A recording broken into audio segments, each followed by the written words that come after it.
కార్తీక మాసంలో పూజారులు అందుబాటులో ఉండటం చాలా కష్టమవుతుంది. మేమైతే ఇట్లా ఒక పెద్ద పూజారిని మాట్లాడుకుంటే ఆయన శిష్యుని పంపించాడు. సర్లే ఎవరైతే ఏమైందిలే, మనకి పూజ ముఖ్యం కదా అని చేపించుకున్నాము. ఈ పూజారి కూడా బాగా చేశాడు.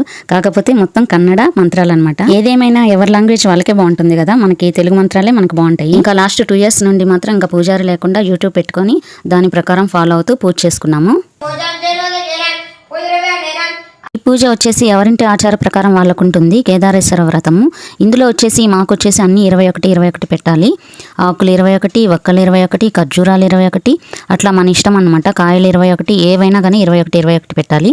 అలాగే నోము దారాలు, పాత నోము దారాలతో మళ్ళీ కొత్త నోము దారాలు కలిపి పెట్టాలి పూజలో. ఈ కార్తీక నోములు వచ్చేసి చాలా వరకు దీపావళి రోజు చేసుకుంటారు. మాకు మాత్రం కార్తీక మాసంలో ఏదో ఒక సోమవారం, మనకి వీలున్న సోమవారం రోజు ఇలా నోములు చేసుకోవాలి. నేనైతే ఫస్ట్ టైం నారికేల దీపాన్ని వెలిగిస్తున్నాను. ఈ దీపం వెలిగించడం చాలా మంచిదని అమ్మ చెప్పింది. కొబ్బరికాయలో ఒక భాగం, అంటే కన్నులు ఉంటాయి కదా, 3 కన్నులు ఉన్న భాగాన్ని తీసుకొని కుంకుమ బొట్లు పెట్టుకోవాలి. ఒక పాత్రలో బియ్యం తీసుకొని ఆ పాత్రకు కూడా కుంకుమ బొట్లు పెట్టుకోవాలి. దీని నిండుగా ఆవు నెయ్యి కానీ లేకపోతే నువ్వుల నూనె కానీ పోసుకోవచ్చు. నేనైతే ఇక్కడ నువ్వుల నూనె పోసాను. ఇందులో వచ్చేసి మనం 3 ఒత్తులు కానీ 5 ఒత్తులు కానీ వేసుకోవచ్చు. 3 ఒత్తులు అంటే ఒక్కొక్క ఒత్తి కలిపి ఒక్కొక్కటి అనమాట. 2 ఒత్తులు 1, 2 ఒత్తులు 1, 2 ఒత్తులు 1, అట్లా 3 ఒత్తులు వేసుకోవచ్చు. అయితే ఇట్లా యూట్యూబ్లో మంత్రాలు పెట్టుకొని పూజ అయితే చేసుకున్నాము. ముందుగానే ఇలా చేతికి కంకణాలు కట్టుకోవాలి.